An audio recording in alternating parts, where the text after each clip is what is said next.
Hello students, आज के इस वीडियो में स्टैटिक जीके के कुछ महत्वपूर्ण प्रश्न लेकर आए हैं जो आपके आने वाले एग्ज़ाम के लिए काफ़ी इम्पोर्टेंट हैं। और साथ ही यदि यह वीडियो आपको पसंद आता है तो चैनल को सब्सक्राइब करें, वीडियो को लाइक करें और दोस्तों के साथ शेयर करें।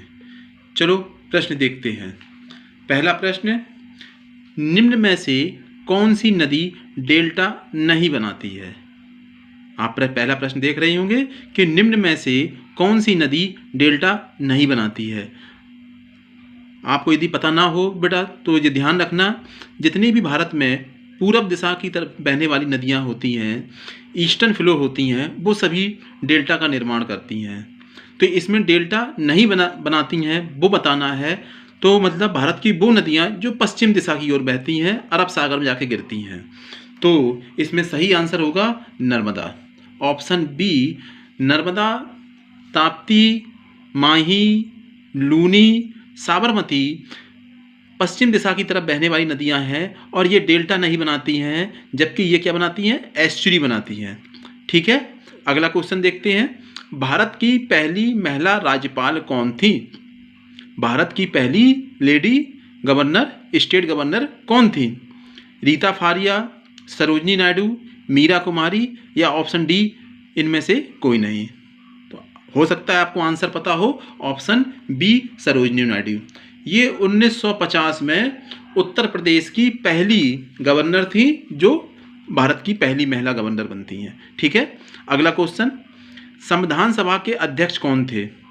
ये क्वेश्चन बहुत इंपॉर्टेंट है, कई बार आपके एग्जाम में पूछा गया है कि संविधान सभा के अध्यक्ष कौन थे। ध्यान रखेंगे, संविधान सभा के अध्यक्ष थे option B doctor Rajendra Prasad. Doctor Rajendra Prasad संविधान सभा के पहले अध्यक्ष थे। अगला क्वेश्चन, वर्तमान में संविधान में कुल कितने मूल अधिकार हैं? तो आपको जैसे मालूम होगा, जो हमारा मूल संविधान था उसमें कुल 7 मूल अधिकार थे, पर 42वें संविधान संशोधन द्वारा संपत्ति का मूल अधिकार समाप्त कर दिया गया है, जिससे अब जो मूल अधिकारों की संख्या है आपकी 6 है। ऑप्शन बी 6 मूल अधिकार हैं। ठीक है, ये ध्यान रखना, पहले 7 थे पर आज आपके मूल अधिकार 6 हैं। ठीक है, अगला क्वेश्चन, संविधान की आत्मा किसे कहते हैं? बहुत इंपॉर्टेंट क्वेश्चन है, बार बार एग्जाम में आने वाला क्वेश्चन है। क्यों? क्योंकि इसमें बच्चे हमारे कुछ कंफ्यूज रहते हैं कि संविधान की आत्मा जो प्रश्न है उसका सही जवाब क्या है। तो आप प्रश्न की भाषा देखेंगे कि वो आपसे क्या पूछ रहा है। संविधान की आत्मा अकेला आता है तो ध्यान रखना, संविधान की जो आत्मा है वो है प्रस्तावना। जो हमारे संविधान की प्रस्तावना है, हम भारत के लोग से जो स्टार्ट होती है, तो वो प्रस्तावना को ही संविधान की आत्मा कहा जाता है। ठीक है, अगला क्वेश्चन, डॉक्टर भीमराव अंबेडकर के अनुसार संविधान की आत्मा। ठीक है बेटा, इसीलिए मैंने कहा था हमारे बच्चे कंफ्यूज रहते हैं, क्योंकि पहले वाले क्वेश्चन था संविधान की आत्मा किसे कहते हैं, अगला क्वेश्चन मैंने जो बना के आपको दिया है कि डॉक्टर भीमराव अंबेडकर के अनुसार संविधान की आत्मा। तो ध्यान रखना, ये दोनों क्वेश्चन के आंसर अलग अलग होंगे। डॉक्टर भीमराव अंबेडकर के अनुसार जो संविधान की आत्मा है वो हमारा है आर्टिकल 32 अनुच्छेद 32, यानी कि संवैधानिक उपचारों का अधिकार। ये ध्यान रखना, ये भी आपका 6वां मूल अधिकार है। ठीक है, संवैधानिक उपचारों का अधिकार आपका एक फंडामेंटल राइट है। ठीक है, आगे बढ़ते हैं। ठीक है, कुछ हिस्ट्री से रिलेटेड जो स्टैटिक जीके के पार्ट हैं उनको लेके आए हैं। दिल्ली चलो का नारा किसके द्वारा दिया गया? भारतीय राजनीति में या भारतीय इतिहास राजनीति में दिल्ली चलो नारा एक बहुत इंपॉर्टेंट नारा हुआ है। तो ये दिल्ली चलो का नारा आपका सुभाष चंद्र बोस ने दिया था। ठीक है, ये नारा उन्होंने रंगून में जब आज़ाद हिंद फौज जब वहाँ पर थी, तब वहाँ पर उन्होंने दिल्ली चलो का नारा अपनी सेना को दिया था। ठीक है, अगला क्वेश्चन, मैकमोहन रेखा किन देशों के मध्य स्थित है? ठीक है बेटा, एक्चुअल में इसका जो सही नाम होता है वो होता है मैकमेहन रेखा, पर ज़्यादातर बुकों में मैकमोहन लिखा होता है, इसलिए मैंने भी आप लोगों के लिए यहाँ पे मैकमोहन ही रखा है। ठीक है, तो ये जो लाइन है ये है 1962 से पहले ये लाइन हुआ करती थी, और ये लाइन हुआ करती थी भारत और चीन के बीच में। क्योंकि जो 1962 का चाइना के साथ जो हमारा युद्ध हुआ था उसके बाद ये लाइन खत्म हो चुकी है, पर लाइन का नाम आज भी हमारे एग्जाम में पूछा जाता है।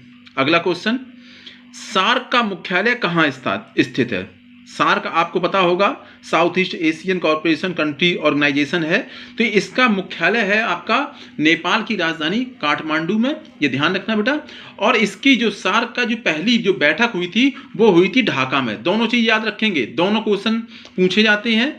सार्क का मुख्यालय तो काठमांडू में है, पर जो सार्क की जो पहली बैठक हुई थी वो बांग्लादेश की राजधानी ढाका में हुई थी। ठीक है, समझ में आ गया चीज। अगला बढ़ते हैं, भारत की सबसे छोटी तट रेखा वाला राज्य कौन सा है? तट रेखा से मतलब है यहाँ पे समुद्री तट रेखा।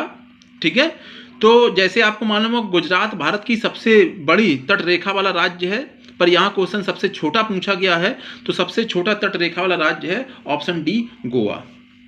ठीक है, आगे बढ़ते हैं, भारत के किस राज्य को सोया प्रदेश कहते हैं?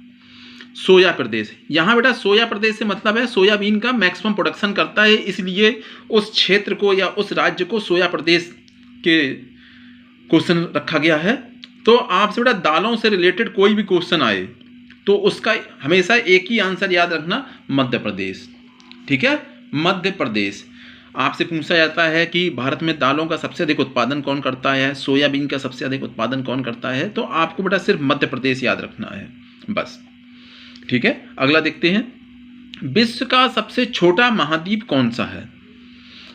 सबसे छोटा महाद्वीप, सबसे बड़ा तो आपको पता है कि एशिया कॉन्टिनेंट है, एशिया महाद्वीप है, और जो सबसे छोटा महाद्वीप है वो है आपका ऑप्शन सी ऑस्ट्रेलिया।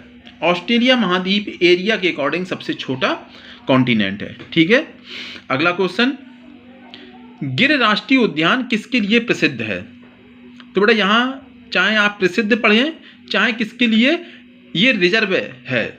ठीक है, तो गिर नेशनल पार्क है, ये आपका गुजरात राज्य में स्थित है, और ये एशियाई शेरों के लिए, या शेर यहाँ पे ऑप्शन दिया तो शेर नहीं तो एशियाई शेरों के लिए ये रिजर्व नेशनल पार्क है, गिर नेशनल पार्क है। ठीक है, आगे बढ़ते हैं, अगले क्वेश्चन की तरफ हम लोग बढ़ते हैं। ठीक है, ये भी स्टैटिक जीके के ही काफी महत्वपूर्ण क्वेश्चंस हैं। आर्य समाज की स्थापना किसने की? ठीक है, जब भारतीय समाज में धार्मिक कट्टरताएं या धार्मिक अंधविश्वास बहुत ज्यादा आ चुके थे, तो उनको दूर करने के उद्देश्य से स्वामी दयानंद सरस्वती जी ने आर्य समाज की स्थापना की थी। काफी महत्वपूर्ण है, बहुत बार पूछा गया क्वेश्चन है, स्वामी दयानंद सरस्वती। ठीक है, आर्य समाज की स्थापना।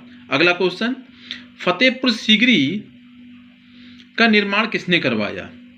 ये स्टैटिक हिस्ट्री से लिया गया क्वेश्चन है, और आपके एग्जाम के लिए बहुत इंपॉर्टेंट है, और कई बार आपके एग्जाम में पूछा गया है।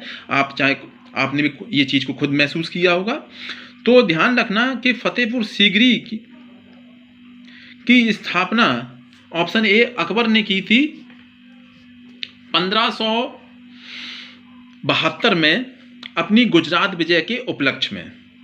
ठीक है, फतेहपुर सीकरी नाम से ही क्लियर हो रहा है बेटा, फतेहपुर सीकरी का मतलब होता है विजय की नगरी। ठीक है, तो उसने अपनी गुजरात विजय के उपलक्ष्य में फतेहपुर सीकरी की स्थापना करवाई थी, ये आगरा के नजदीक में ही है। ठीक है, अगला क्वेश्चन, नालंदा विश्वविद्यालय की स्थापना किसने की थी? आपको ये मालूम ही होगा कि तक्षशिला और नालंदा प्राचीन काल के पूरे वर्ल्ड के महत्वपूर्ण विश्वविद्यालय थे। ठीक है, तो जो नालंदा विश्वविद्यालय जो आपका बिहार में पड़ता था, इसकी स्थापना गुप्त वंश के एक शासक कुमार गुप्त ने करवाई थी। ठीक है, कुमार गुप्त, ऑप्शन बी। ठीक है, अगला क्वेश्चन, शक संवत की शुरुआत कब से हुई? थोड़ा जो शक संवत है इसकी शुरुआत 78 ऑप्शन डी 78 AD से स्टार्ट हुई थी, और जो आज के समय में भारत सरकार का जो कैलेंडर है बेटा, वो शक संवत और ग्रेगोरियन कैलेंडर दोनों पर आधारित है। इसको भी आप लोग नोट डाउन कर सकते हैं कि जो भारत सरकार का जो वर्तमान में जो कैलेंडर भारत सरकार जो यूज करती है वो शक संवत और ग्रेगोरियन कैलेंडर दोनों पर आधारित है। ठीक है, और ये जो ईस्वी के 78वीं ईस्वी से स्टार्ट हुआ है, ये चीज ध्यान रखना आप लोग। ठीक है, अगला क्वेश्चन देखते हैं, प्रसिद्ध कृति आनंद मठ के रचयिता कौन थे? प्रसिद्ध कृति आनंद मठ के रचयिता कौन है? तो ध्यान रखना बेटा, आनंद मठ और इसी से बेटा आपका राष्ट्रीय गीत वंदे मातरम लिया गया है। तो इसके जो बेटा ऑथर हैं श्री बंकिम चंद्र चटर्जी, ऑप्शन सी। ठीक है, इसी से आनंद मठ से ही आपका राष्ट्रीय गीत लिया गया है। ठीक है, वंदे मातरम। अगला क्वेश्चन, वेदों की ओर लौटो का नारा किसने दिया? तो बेटा हमने ऊपर एक क्वेश्चन दिया था, आर्य समाज की स्थापना, तो बेटा उसी से रिलेटेड है। स्वामी दयानंद सरस्वती ने ही ये नारा दिया था, वेदों की ओर लौटो, और जो सामाजिक धार्मिक जो रूढ़वादिताएं आ चुकी थी समाज में, उनको समाप्त करने के लिए उन्होंने कहा है वेदों की ओर लौटो, ना कि जो धार्मिक आडंबर हैं उनको अपनाया जाए। अगला क्वेश्चन, बंगाल विभाजन कब हुआ? ये बड़ा मॉडर्न हिस्ट्री से लिया गया क्वेश्चन है। बंगाल का विभाजन कब हुआ? काफ़ी इंपॉर्टेंट है।